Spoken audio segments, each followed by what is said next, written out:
नमो सद्गुरु सच्चिदानंद रूपम नमो अद्भुतम अद्वितीयम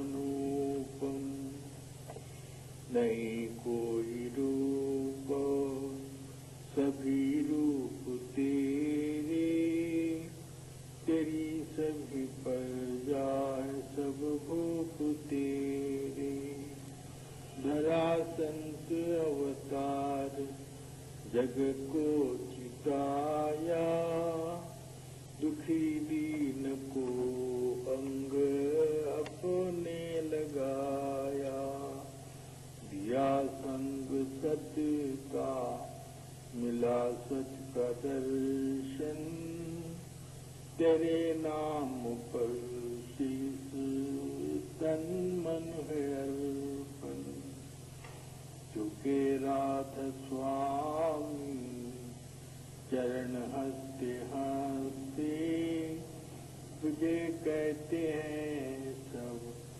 नमस्ते नमस्ते। राधा स्वामी जिंदगी क्या है? जुआ है। दादा दयाल ने कहा ये जीवन भी एक जुआ है। हमको इस जुए में हारना नहीं है बल्कि जीतना है।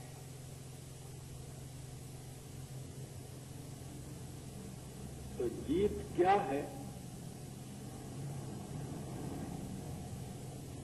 ये समझो।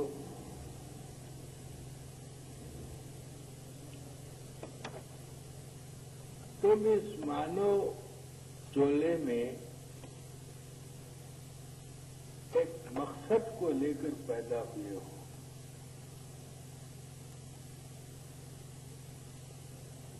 तो मकसद क्या है?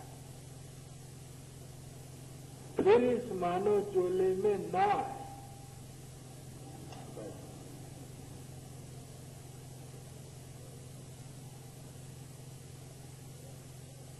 इस मानव चेलों में फिर ना है।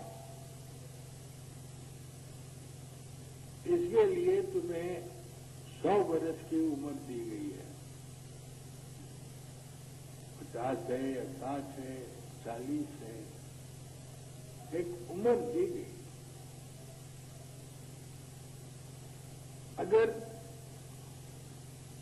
इस मानव चोले में आकर तुमने जिंदगी की हार कर ली तो क्या होगा?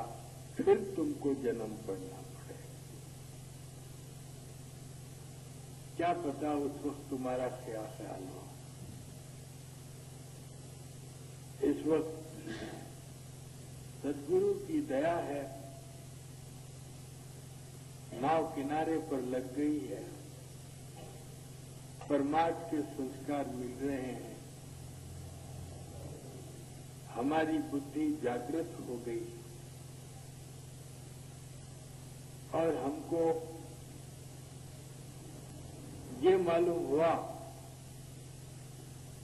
कि इस जीवन में ही हम ऐसा काम करें कि फिर ना आए।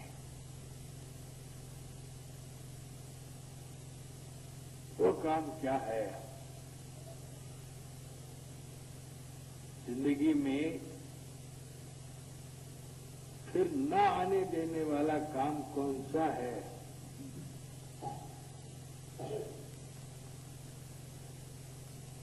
वो ये काम है, दुकान है, एक व्यापारी दुकान लगाता है, क्या उसकी वो दुकान फिर उसको जिंदगी में न आने देगी? दुकान लगाना तो जरूरी है, नहीं तो क्या खाएंगे? बाल बच्चे क्या खाएंगे? दुकान बेशक लगाओ, बेशक पैसे कमाओ, लेकिन किस लिए? क्योंकि तुम हो, तुम्हारे बाल बच्चे हैं, तुम्हारी स्त्री है, तुमको शादियां करनी है, बाल बच्चों को पोसना है, इसलिए बस उसको करते हुए एक और काम करो जो तुमको फिर इस जन्म में न आने दें। बेशक करो, उसको करते रहो, बल्कि उसको ज्यादा वक्त दो, दुकान को ज्यादा वक्त दो, परमार्थ को कम दो। इंसान है, इंसान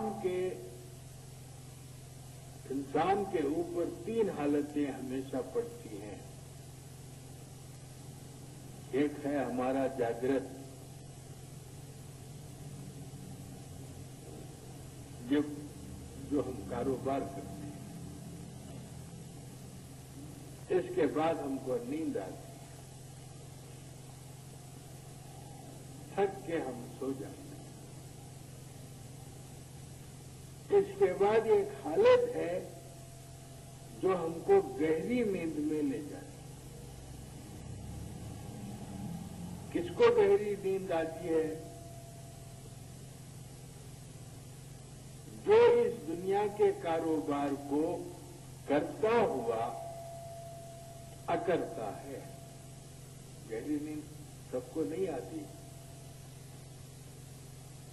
गहरी नींद में जाने के लिए लोग स्लीपिंग पिल्स लेते हैं, पलंग के ऊपर डब्बा रहता है, मगर गहरी नींद में न ले जाने वाली तुम्हारे दिन की हालतें हैं। वो गोली खाने के बजाय अपने कारोबार में जो हालतें हैं उनको बदलो।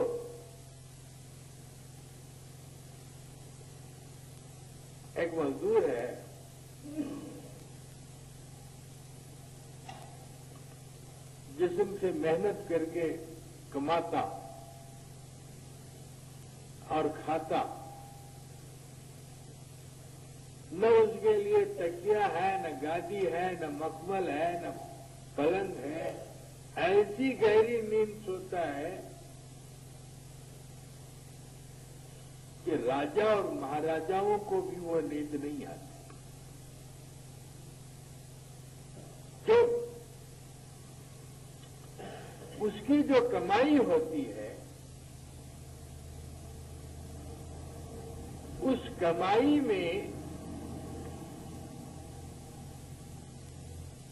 सिर्फ ये ख्याल रहता है कि फिर पेट भर कुछ मिल जाए, बस।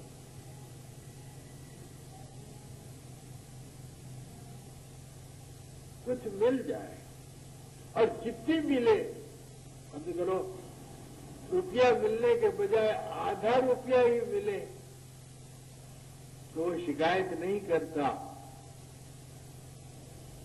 आधे में ही सामान लाता, अपनी भूख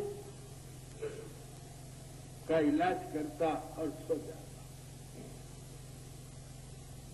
लेकिन हमारी कमाई कैसी होती है?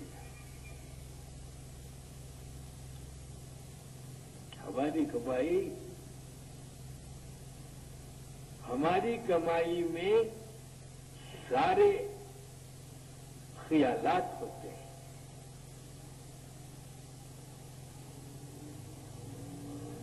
हम जो कमाते हैं बेशक वो इतनी होती है कि साल, 2 साल, 4 साल की भी कमाई 1 घंटे में हो जाती है।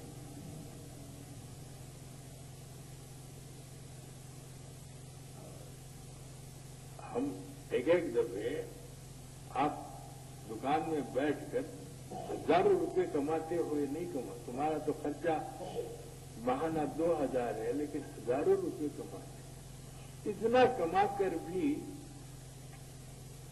तुम्हारा जो ख्याल है उस कमाई से इस तरह बंधा हुआ है कि स्वप्न में भी वो ख्याल आता है। पहले तो नींद नहीं आती,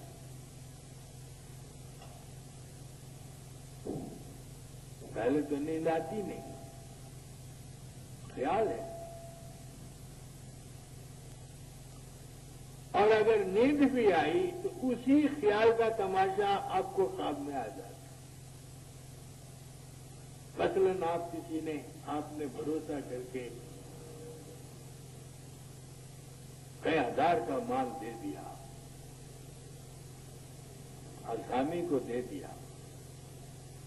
अब आपके दिल में ख्याल आया आसामी कैसा है, या आसामी से रुपया आएगा या नहीं आएगा, ये आसामी अगर उसने एक दफा आदमी को भेजने पर वापस कर दिया तो तब दिल का हाल देखो, दिल का हाल टटोलो। एक दफा अगर आदमी वापस आया तो तुम्हें नींद ना आए। उसी तरह ये नौकरी करने वालों का हाल है, पब्लिक सर्वेंट्स हैं। आगाह अपनी मौत से कोई बशर नहीं, सामान 100 बरस का कल की खबर नहीं।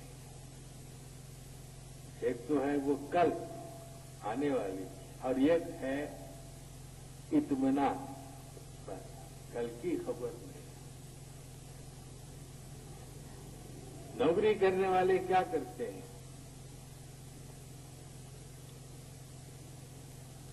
रिश्वत लेते हैं।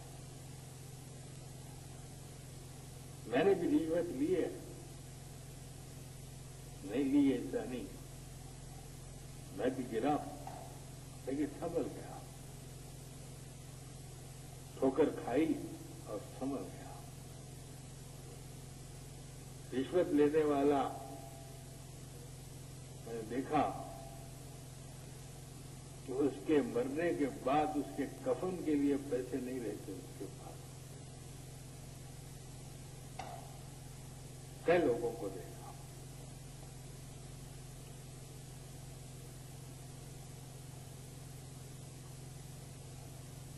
जो मुलाजिम रहता है उसकी आशाएं रहती हैं, वो बढ़ना चाहता है, तरक्की की ख्वाहिश करता है। मैं सेक्रेटरिएट में सेक्शन ऑफिसर था, मेरे पास प्रमोशन के केसेस आते थे। अपील होती थी, अपीलें आती थी। एक शेख साहब ने कहा कि साहब मुझे अगर ये अपील अगर मेरी गई तो मैं जिंदा नहीं रहूंगा। तो कहने का मतलब क्या है, हजारों ख्वाहिशें ऐसी कि हर ख्वाहिश पे दम निकले, बहुत निकले, पर मुश्किल से अरमान कम निकले। हमारी इच्छाएं बहुत हैं और ये जिंदगी उन इच्छाओं को पूरे करते हुए जब गुजरी तो और बहुत सारी इच्छाएं रह गई।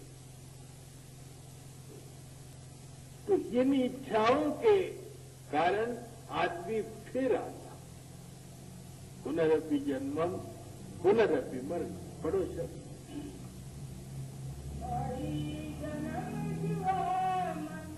जन्म जुआ मत हारो। जन्म जुआ क्या है? मकसद जिंदगी ये है, हुजूर राय सालिग्राम महाराज ने कहा, सतपद ही दुर्पद है। वाणी है, सतपद तक पहुंच जाओ। सतपद के बाद तुम्हें कोई तरद्दुद करने की जरूरत नहीं, अलग अगम अनाम आप खुद चले जाओ। तो कौन जा सकता है? वो ये समझे कि मैं यहां आया हूं इस जिंदगी के जुए को जीतने के लिए। क्या जुआ है? कि फिर ना जन्मूं, फिर ना आऊं। उसके लिए, उस साधन के लिए खाने की जरूरत है, इसलिए कुटुंब है। कुटुंब और परिवार काहे के लिए है? दुकान पैसा काहे के लिए है? उस काम को करने के लिए, सहूलत देने के लिए। मगर क्या हो गया? वो गले की फांसी बन गई, वो तो काम हुआ नहीं। बनते हम गाढ़े बंधन आ। स्वामी महाराज कहते हैं कि हम आए थे, इसलिए हम आए थे कि वो काम करते हुए, उस काम को करने के लिए ये सहूलत हो कि भाई वक्त पर मकान को आए, खाना खा ली, बाल बच्चों के साथ थोड़ी दिल बहलाही कर लिए। ये मत समझो कि ये दौलत, ये जायदाद, ये परिवार हमेशा तुम्हारे साथ नहीं रहेगा। रहेगा किसका रहा है? जितने भी आए सब छोड़ के तो चले गए। जाते वक्त कोई तुम्हारे साथ आया? सब बस घाट पर आते हैं, ज्यादा से ज्यादा बस उस पर आते हैं। मगर आगे हमें जाना है, इसलिए इसको जरिया समझो। जो जरिया था वो जानलेवा बन गया। इसको हमने जरिया समझा। पलंग है भाई, सोने के लिए है। कोई आदमी पलंग सर पे तो नहीं उठाता दिन भर, जब नींद आती है जाके पलंग पे सो जाता। उसी लिहाज से जन्म जुआ कौन हारते हैं? जन्म जुआ कौन हारते हैं? जो जरिया था तुमको खुश रखने का, तुमको बेफिक्र रखने का जरिया था, तुमने उसको गले को बांध लिया, रस्सी कर ली। पढ़ो। स्वामी महाराज कहते हैं, अरे मानव, तू तो गहरे बड़े बड़े रस्सों से अपने आप को बांध लिया। कौन से रस्से हैं? बोलो।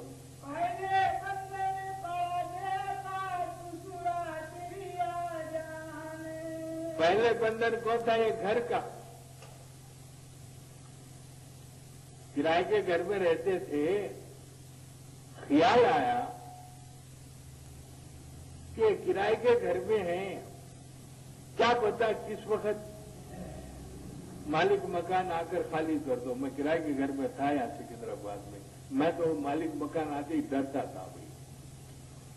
अब ये कहेगा कि तू जल्दी महाराज दया करो, खाली कर दो मकान, है ना? ऐसा वैसा कर कर एक झोपड़ा बांध दिए।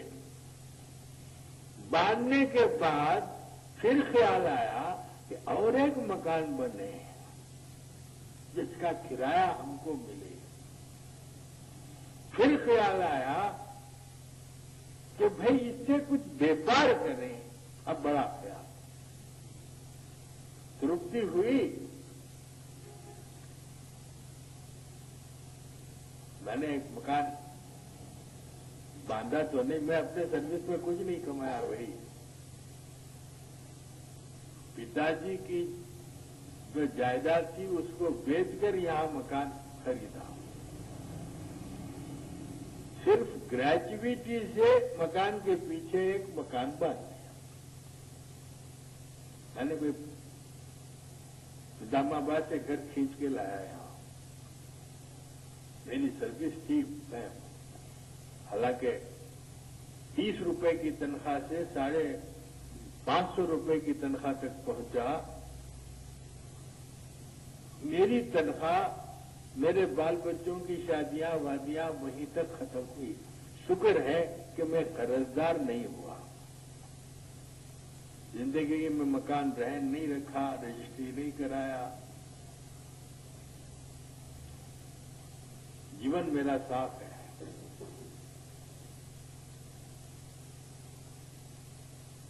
मुझे कर्जा जब जरूरत हुई, दाता की दया है, बिला सूद कर्जा मिला।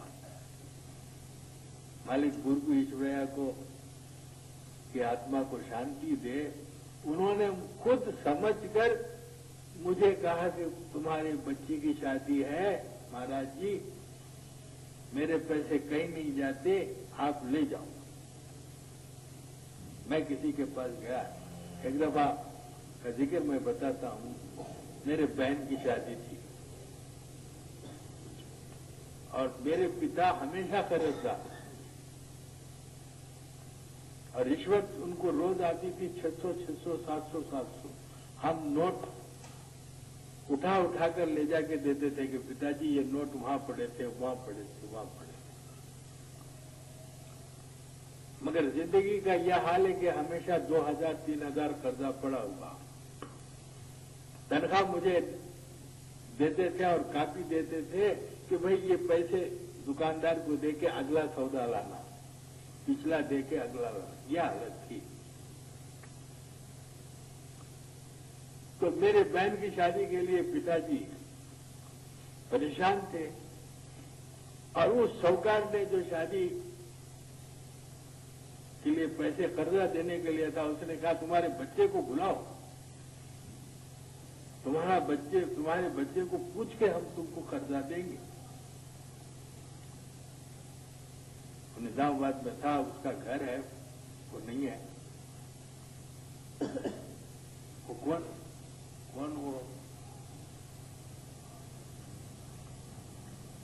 वो एक मारवाड़ी था बेचारा, बहुत सज्जन, खोआ बेचता था एक जमाने में,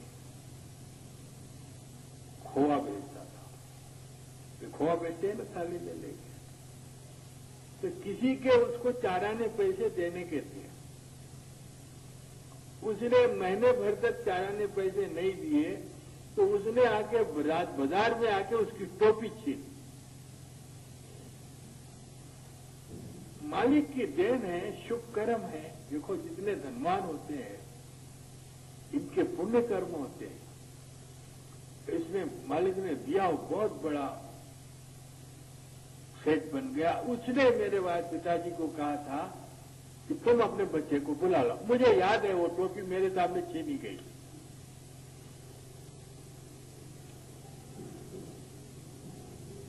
तो मुझे पिताजी लेके गए, तो उसने पूछा कि देखो जी, हम तुम्हारे पिताजी को 2000 कर्जा देंगे, वो मलगियां बेचीनामा कर लेंगे और 2 रुपए सूद आपको देना पड़ेगा, तुमको कुछ ऐतराज है? अब मैं था तनकी नौजवान, उस वक्त गर्म खून था। मैंने कहा सेठ साहब, मैं आपको जानता हूं, क्या आप दया करके 2 से 1 कर सकते हैं? 2 रुपए सूद के बजाय 1 करो और बेचीनामे के बजाय रहन करो। मैं तो मैट्रिक में पढ़ता था, मेरे पिताजी मजबूर हैं, मेरी बहन की शादी है। वैसे अगर सख्ती करना है तो मेरे घर पर तुम क्यों आए? मैं कुछ एक पैसा कम नहीं करता। और मुझे आया गुस्सा, सेठ साहब याद रखो, एक दिन था तुम्हारी टोपी चाराने में छिन गई थी, मैं वहां था और भगवान ने तुमको पैसा दिया, तो आज तुम्हारा ये हाल है। अब वो रामचंद्र, मैं ये बच्चे को हटा दो बोले। अब पिताजी ने कहा तुझे मैं ले गया तो मेरा काम तमाम खत्म हो गया। उन्होंने बहुत नाराज हो गए, कहने के ऐसा नहीं कहना था। तो कहने का मतलब ये है कि हम लोग जो सामान परमार्थ की कमाई करने के लिए, सहूलत देने के लिए मालिक ने दिया, बाल बच्चे, कमाई, मालिक का तो नाम हम भूल गए और इसमें पड़ गए। पढ़ो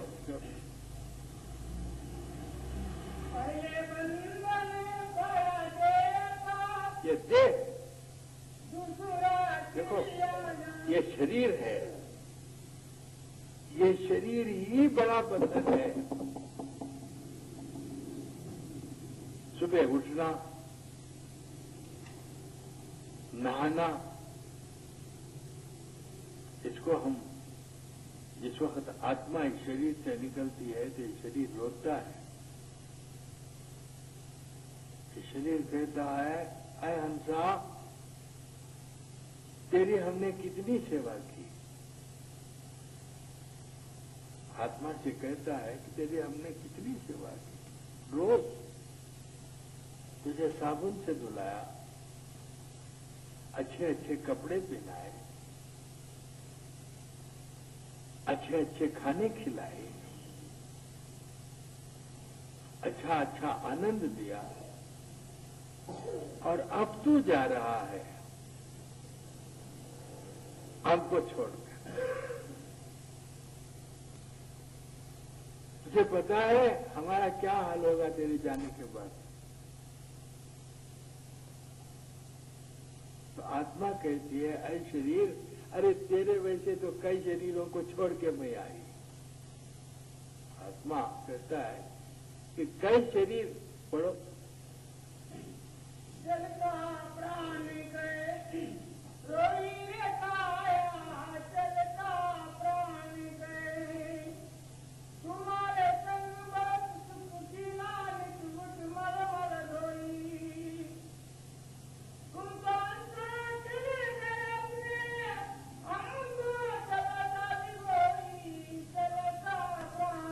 शरीर सुख है ना।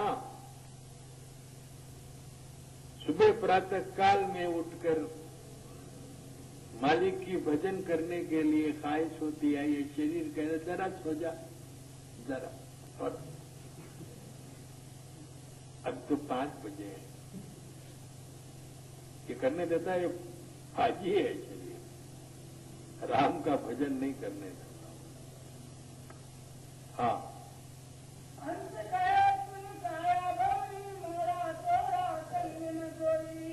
आत्मा कहता है कि तेरा मेरा क्या संबंध है। हाँ,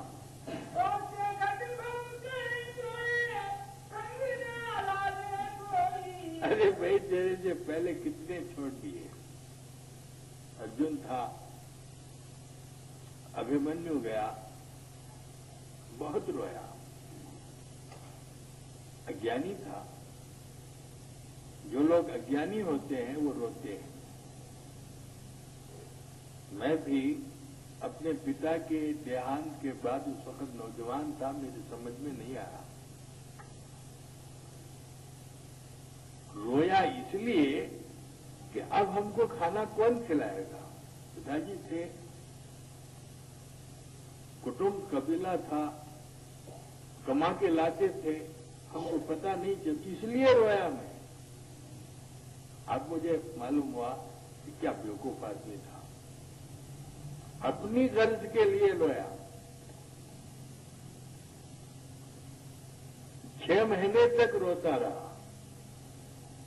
जब जब याद आती, भूखी बनती थी, आंखों में पानी आ जाता था, चेहरा तलमलाता था।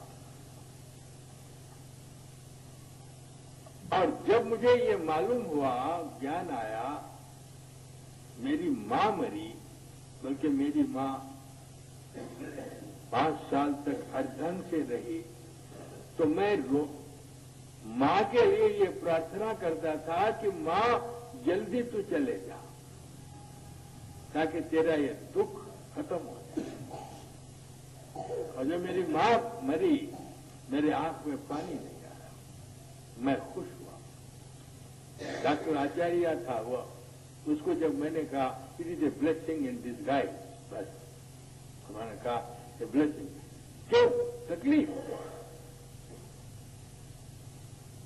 हम तो चाहेंगे, मगर मरने वाले से पूछो कितनी तकलीफ होती है। इसलिए क्योंकि ज्ञान हो गया था, रोना। ज्ञानी को दुख नहीं होता, सुख नहीं होता, ना सुख होता ना दुख होता। जो आत्मा के लक्षण है वो ज्ञानी के लक्षण है। ज्ञानी रोता नहीं, ना हंसता। ज्ञानी को फिक्र नहीं कल की ना आज की, होगा क्या कल, आज उसकी चिंता चित लाते नहीं। नफे नुकसान से ज्ञानी कभी घबराता नहीं।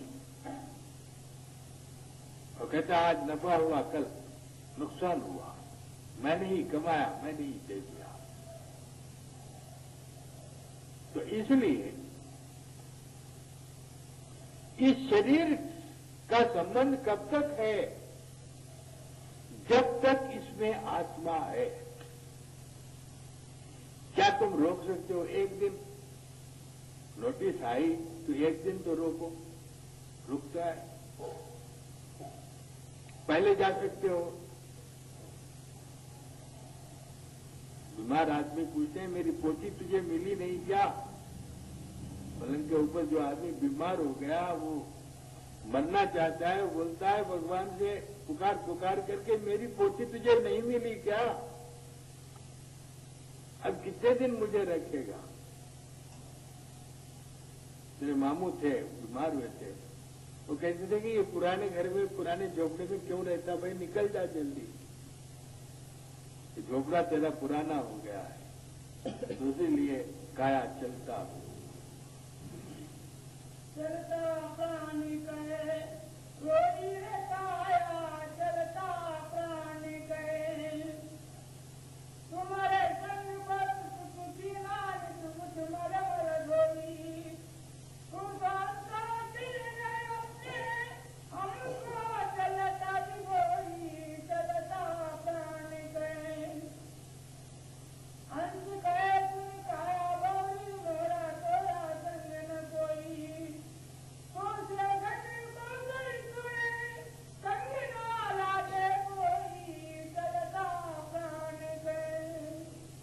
सारे काया छोड़ दिए। अर्जुन था, अभिमन्यु जाने से बड़ा दुखी हुआ, बहुत रोता था। भगवान कृष्ण ने बहुत समझाया, ना समझा तो कृष्ण ने कहा तेरे अभिमन्यु को बताता हूं। चलो, एक राजा के पास गए। राजा ने बड़ी भाव वगैरह से बिठाया। कृष्ण भगवान ने कहा तेरे घर कपड़ा लड़का पैदा हुआ, कहने के फलाने तारीख को पैदा हुआ। अर्जुन से पूछा भाई अभिमन्यु को मर के कितने दिन हो गए? तो उस तारीख से 4 महीने हुए। हाँ, एक 4 महीने हुए। तो भगवान श्री कृष्ण ने कहा कि तू अपने लड़के को ला। वो लाया। अर्जुन ने कहा ये तेरा अभिमन्यु है, ले ले। अभिमन्यु तेरा ये है। अर्जुन ने कहा ये अभिमन्यु नहीं होता, तू पूछ ले।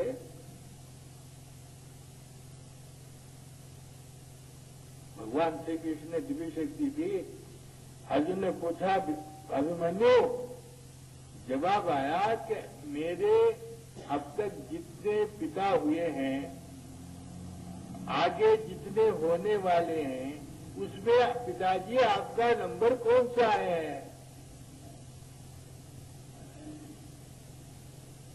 मतलब इसका है कि मेरे कई पिता हो गए,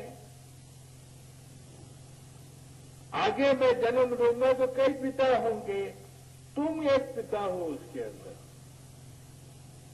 अर्जुन का मोह चले गया, झूठा मोह।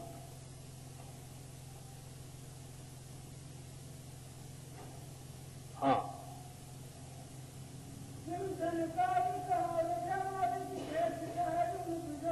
शिवसन का देखिए, दुनिया शिवसन का दिख चले आ रही है। इंसान उस वक्त से मर रहा है। अब तो मरना कम हो गया। मैं देखा कलयुग में अब कोई रोता नहीं, बल्कि मुर्दा वहां पड़े रहता, हंसते रहते, खटोली करते रहते। अब कम हो गया कलयुग में। एक 10 साल पेशतर जो लोग मरते थे, एक जमाना था हम बचपन में रेल में जाते थे तो रेल में आके बिठा के जाके ऐसा रोते थे वो रेल चलते ही। मगर वक्त अब बदल गया, कली का जमाना है। तो उसी मतलब इसका ये है कि हम इस मानव चोले में फिर न आने के लिए आए हैं। बस इसका इंसान अपनी मौत को हमेशा अपनी दृष्टि में रखे कि मैं एक दिन जाने वाला हूं। मैं कभी कभी सोचता हूं कि भाई जाना तो है, इसलिए काम ऐसे करो कि तुम्हारे जाते वक्त उनका ख्याल ना आए। बस जो भी काम करना है ये ख्याल करो कि मुझे जाना है, बस रहना नहीं है।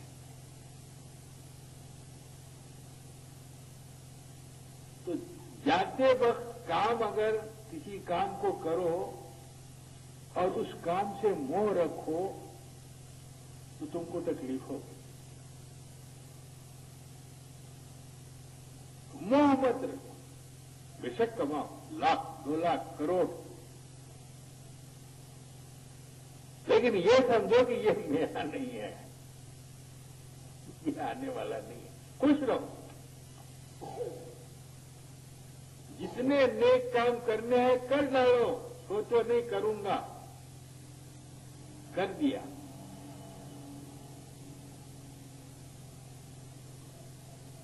जो आदमी मकान से कभी नहीं निकलता, उस आदमी को मकान छोड़ के तीर्थ यात्रा को गए तो मकान ही याद आता। और जो आदमी हर वक्त मकान को छोड़ के बाहर ही फिरते रहता,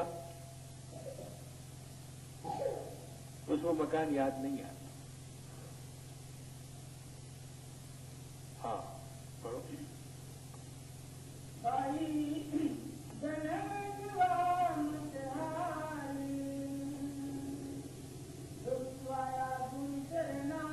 इसके लिए क्या होना चाहिए कि हर आदमी को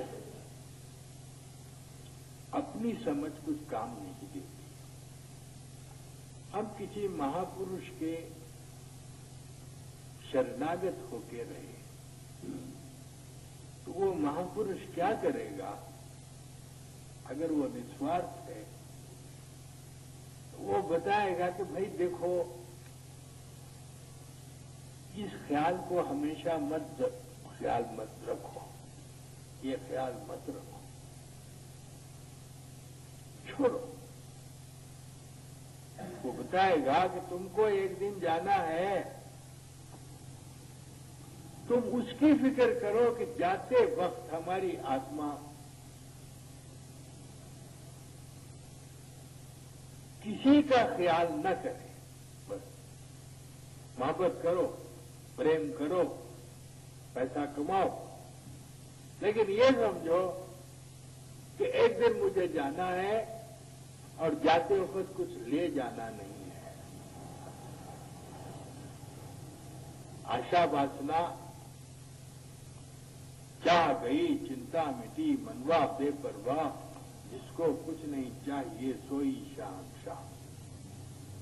चाह ही हमारी वासना है। अगर ये वासना आपको रही तो क्या करेगी? फिर आपको जन्म में बुलाएगी।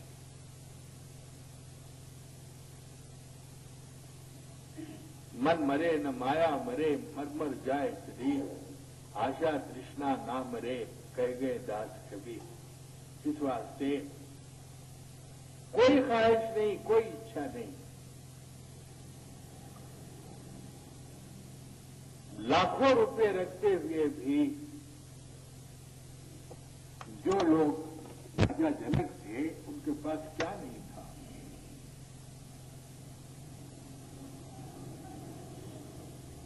याज्ञवल्क्य महर्षि का सत्संग हो रहा था राजा जनक के गुरु। तो राजा जनक जब याज्ञवल्क्य महर्षि जब तक राजा जनक ना आते सत्संग नहीं कराते थे। तो जितने ऋषि थे वो ये समझते थे कि ये राजा जनक को बहुत बड़ा मानते हैं, हम नहीं हैं क्या?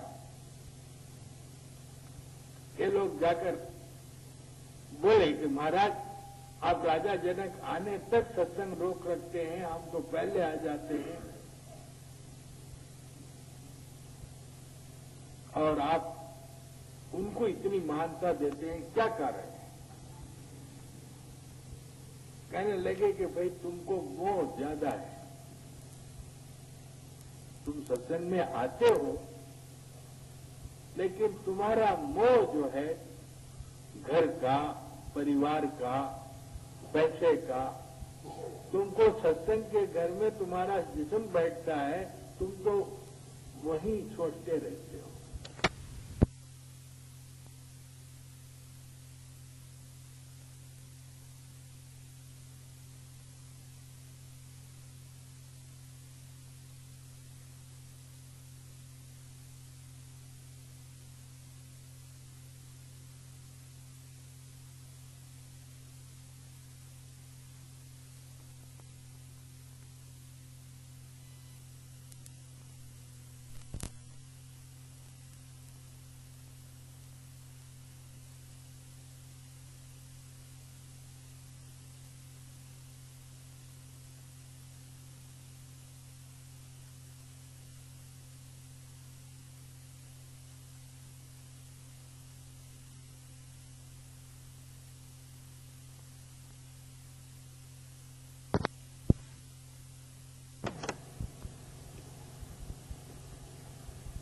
तो महाराज परीक्षा हो जाए, आप क्या कहते हैं?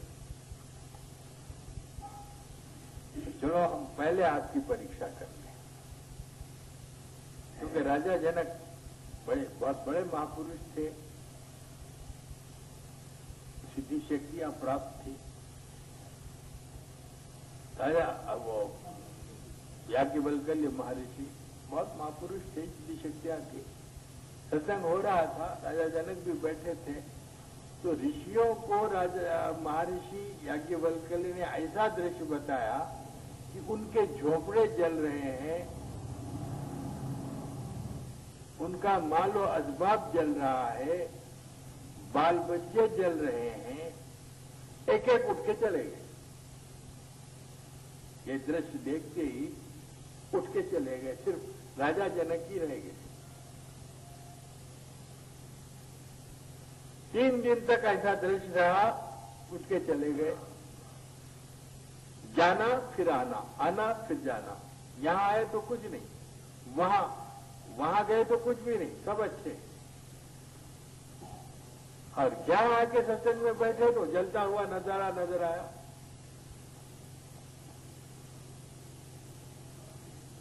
अब बोले कि राजा जनक के ऊपर परीक्षा हो रही है, तुम देखो।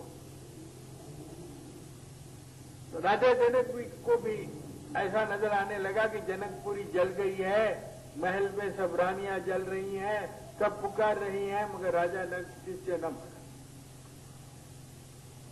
ऋषि लोग देखे कि राजा जनक उठते नहीं। आखिर याज्ञवल्क्य ऋषि ने कहा, जनक तेरी जनक नगरी जल रही है, महाराज पहले ही जल चुकी है। जनक को इस तरह निर्मोही निहकामी दुकान का काम करते हुए भी उसका मोह मत रखो। ये समझो कि परमात्मा ने जहां हमको बाल बच्चे दिए हैं, वहां उनके खाने पीने का सामान की सहूलतें पैदा कर दी है, मगर ये मेरा नहीं है। उठे बैठे खड़े उताने, कहें कबीर हम उसी ठिकाने। दुकान में भी मालिक का नाम लो, उद्योग में नौकरी में भी मालिक का नाम लो, हर काम में तुम्हारी वृत्ति, तुम्हारा मन उस परमात्मा से लगे रहे। और ये समझो कि हमको एक दिन यहां से जाना है। किसी ने सताया, तकलीफ दिया, कब तक सताएगा भाई, एक दिन मैं चले जाने वाला हूं, हल्का हो गया नहीं, हल्का हो गया, कब तक सताएगा, 4 दिन मैं रहूंगा, रहे तक भी सताएगा, जाने के बाद क्या सताएगा। तो वैसे ही जन्म जुआ जो वो लोग हारते हैं जो बार बार अपनी संपत्ति, अपने परवरिश, अपने बच्चे, उनकी तरफ उनकी जो निगाह रहती है, उनका जन्म जुआ हारा जाता है। जिंदगी का जुआ जीतना, जीतना क्या है, सब रखते हुए सारे काम करते हुए हम ये समझें कि हम उस परमात्मा के पास हैं। और हर वक्त आजकल नौजवान हैं या गृहस्थी है, परेशान रहते हैं। क्यों परेशान रहते हैं? इनका कोई साधन नहीं। सुबह उठे, नहाए, नाश्ता किए, काम करने चले गए। काम किए, थक गए, खाना खाए, आराम करने चले गए। सुबह होती है, शाम होती है, यूं ही उम्र तमाम होती है। इनका क्या हाल होता है? मुसीबत में इतने परेशान होंगे, सहारा नहीं मिलेगा। और सुख में इतने खुश रहेंगे कि अपने आप को भूल जाएंगे। अनबैलेंस्ड सोच, इसको कहते हैं अनबैलेंस्ड सोच। तो इनको बैलेंस में लाने के लिए क्या करना पड़े? हर नौजवान, हर गृहस्थी, हर बूढ़ा सुबह बालिक के पास चला जाए प्रातःकाल के समय में और उस परमात्मा का गुणगान करे और उससे ये मांगे कि प्रभु मानव जन्म आपने दया करके तो दे दिया है, अब कृपा करके इस जन्म में मत लाओ, बस यही मांगना है।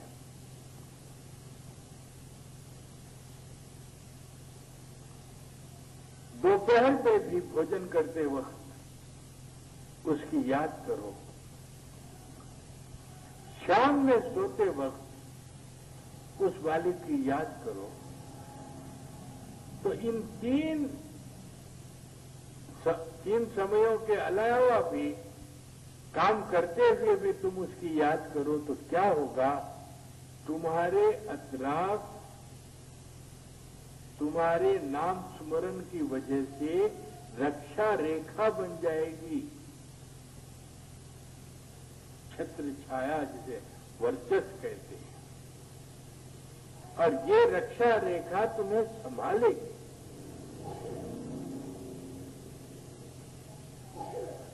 इस रक्षा रेखा को मजबूत बुलेट प्रूफ रख देना। आजकल गोली चला रहे हैं तो बुलेट प्रूफ डाल देते हैं अंदर ताकि गोली ना लगे। तो मैं ये बोलता हूं कि वो बुलेट प्रूफ जो है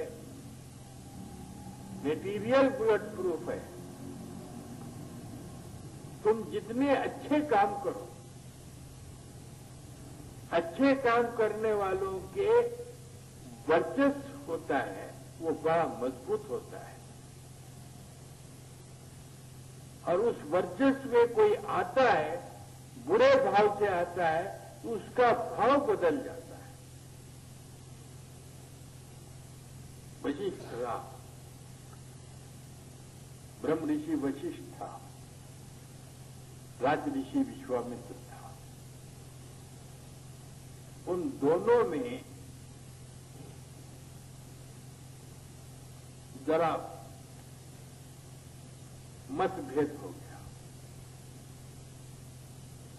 राज ऋषि विश्वामित्र कहता था कि मुझे भी ब्रह्म पदवी मिलनी चाहिए, तुमको देवताओं के दरबार में जैसे ब्रह्म ऋषि कहते हैं तो मुझे भी मिलनी चाहिए, मैं तुमसे कोई कम नहीं हूं, मेरी तपस्या कम नहीं है। उसने देवताओं के राजा इंद्र से कहा कि आप मुझे ब्रह्म ऋषि कहें। तो इंद्र ने कहा कि ब्रह्म ऋषि वशिष्ठ अगर आपको ब्रह्म ऋषि कहते हैं तो हम सब कहेंगे, क्योंकि मैं तो ब्रह्म ऋषि।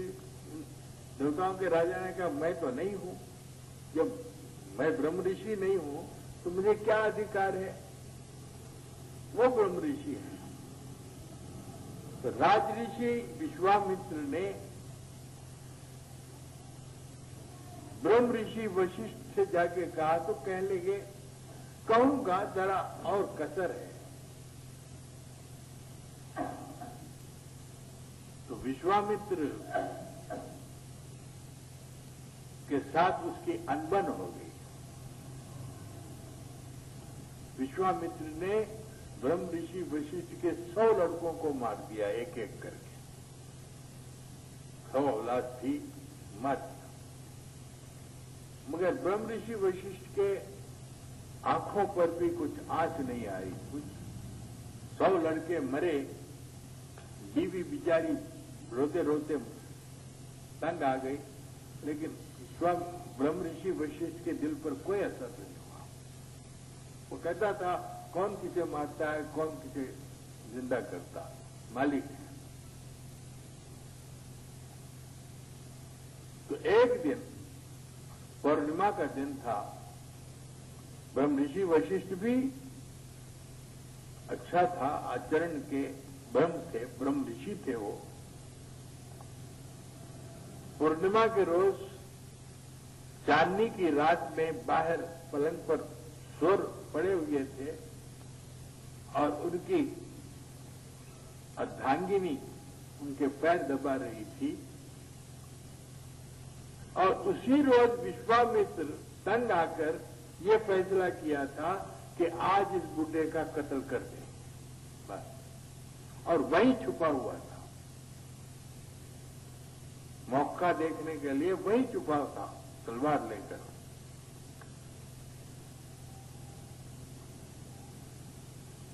तो ब्रह्म ऋषि वशिष्ठ की सौभाग्यवती कहने लगी, आज का चांद बहुत शीतल और बहुत आनंददायक है। तो ब्रह्म ऋषि वशिष्ठ ने कहा कि जितना पवित्र ये चांद की शीतलताई है, उतनी ही पवित्र राजऋषि विश्वामित्र की तपश्चर्या है। वो आग बगोला हो गई, कहने लगे तुम्हारे 100 लड़कों को उसने एक एक करके मारा, तुम उसकी तारीफ करते हो। तो ब्रह्म ऋषि वशिष्ठ ने कहा कि देवी कौन किसको मारता है, आदमी अपने कर्म से मारा जाता है। तो विश्वामित्र वहां छुपा हुआ था, वो तलवार हाथ से फेंक दिया और ब्रह्म ऋषि वशिष्ठ के पास आकर शरणागत हो गया। तब ब्रह्म ऋषि वशिष्ठ ने विश्वामित्र को गले लगाया और कहा कि विश्वामित्र, तुम आज से ब्रह्म ऋषि हो, तुम में ये कमी थी, इसलिए आज वो पूरी हो गई। तो देखो, विश्वामित्र के उस भाव को बदलने वाला क्या है, वशिष्ठ ऋषि का जो ये कवच है। वशिष्ठ ऋषि अपने ब्रह्म ऋषि वशिष्ठ अपने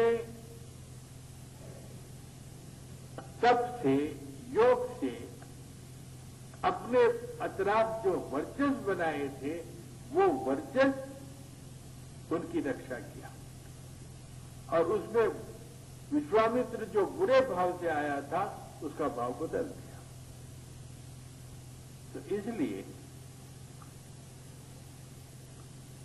एक तो हम अपने मकसद को सामने रखें कि यहां हम आए हैं चंद रोज के लिए। यहां की संपत्ति, यहां की जायदाद, यहां का परिवार, यहां की यश कीर्ति, यहां का सुख हमेशा रहने वाला नहीं है। इसलिए सुबह उठकर मालिक की प्रार्थना करो, काम शुरू करो। दोपहर में खाने से पहले उस परमात्मा का गुणगान करो और निवाला लो। सोने के पहले प्रार्थना करो, सो जाओ। तुम्हारी रोज रोज की प्रार्थना तुम्हारे जन्म को सफल करेगी और तुम्हारे जन्म का जुआ जीत जाओगे। पढ़ो, एक दफा पढ़ो।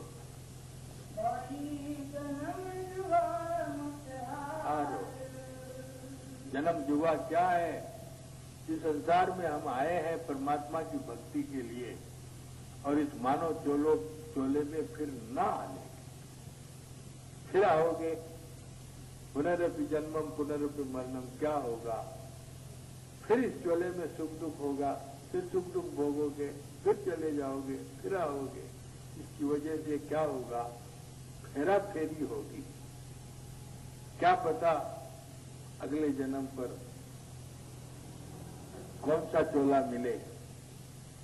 मैंने इसी बात को एक दिन गुरु ईश्वराय जी से कहा था, उनके आंखों से आंसू आए। फिर मैंने कहा कि कोई ऐसा पुण्य काम करो जो तुम्हारे जाने के बाद भी याद आएगा। उन्होंने वो काम किया।